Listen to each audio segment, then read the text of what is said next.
প্রিয় দর্শক আসসালামু আলাইকুম। আজকের রেসিপিতে থাকছে এগ চিলি রেসিপি। তৈরি করা খুবই সহজ, তো চলুন দেখে নেই আজকের রেসিপি। প্রথমে একটি সস বানিয়ে নিতে হবে। এজন্য এখানে 1/3 কাপ পরিমাণ টমেটো সস সেটা আমি নিয়ে নিচ্ছি। টমেটো সসটা একটু বেশি পরিমাণে লাগে, তাই একটু বেশি দিতে হবে। এই রান্নায় সসের পরিমাণ বেশি দিতে হয়। সুইট চিলি সস এখানে অ্যাড করে দিলাম 1 টেবিল চামচ পরিমাণ।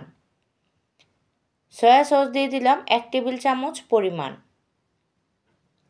হাফ চা চামচ থেকে একটু কম লবণ।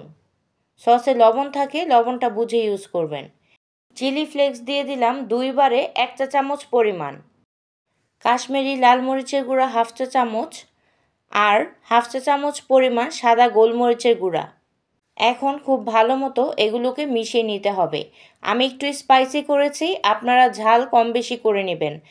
আর আমি সুইট চিলি সসটা ব্যবহার করেছি, এজন্য আমি চিনিটা ব্যবহার করলাম না। মেশানো হয়ে গেলে এক সাইডে রেখে দেব। এখন ফ্রাই প্যানে সামান্য পরিমাণ তেল দিয়ে আমি এখানে 3টে ডিম দিয়ে দেব। আমি এভাবে করছি, আপনারা চাইলে সিদ্ধ ডিম বেসন দিয়ে গড়িয়ে সেটাও করতে পারেন, তবে আমি আজকে পোস্ট এগ দিয়ে করছি। এক পাশ ভাজা হয়ে গেলে আরেক পাশ ভালো মতো ভেজে উল্টে নিব। ডিমটা যখন একটু শক্ত হয়ে আসবে তখন আমি এটা নামিয়ে নিচ্ছি। একই ফ্রাই প্যানে দিয়ে দিলাম 1 টুকরো বাটার। চাইলে তেল দিয়েও রান্নাটা করতে পারেন, তবে বাটার দিলে স্মেলটা ভালো আসে। বাটারটা যখন গলে আসবে তখন এখানে অ্যাড করে দিচ্ছি রসুন কুচি 1 টেবিল চামচ পরিমাণ আর 3টি কাঁচামরিচ মাঝখানে চিড়ে দিয়ে দিয়েছি। ভালো মতো একটু ভেজে নিয়ে যখন ব্রাউন কালার হয়ে আসবে তখন আমি দিয়ে দিচ্ছি মিক্সড ক্যাপসিকাম।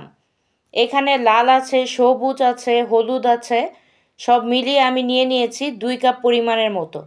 ভালো মতো এটা একটু সটে করে নেব। বেশিক্ষণ ধরে ভাজবো না, বা বেশিক্ষণ ধরে রান্না করলে ক্যাপসিকামের কালার নষ্ট হয়ে যায়। দিয়ে দিলাম বানিয়ে রাখা সসটা। ভালো মতো মিশিয়ে নিচ্ছি। যে বাটিতে সস ছিল সেই বাটিটা ধুয়ে সামান্য পরিমাণ একটু পানি অ্যাড করব।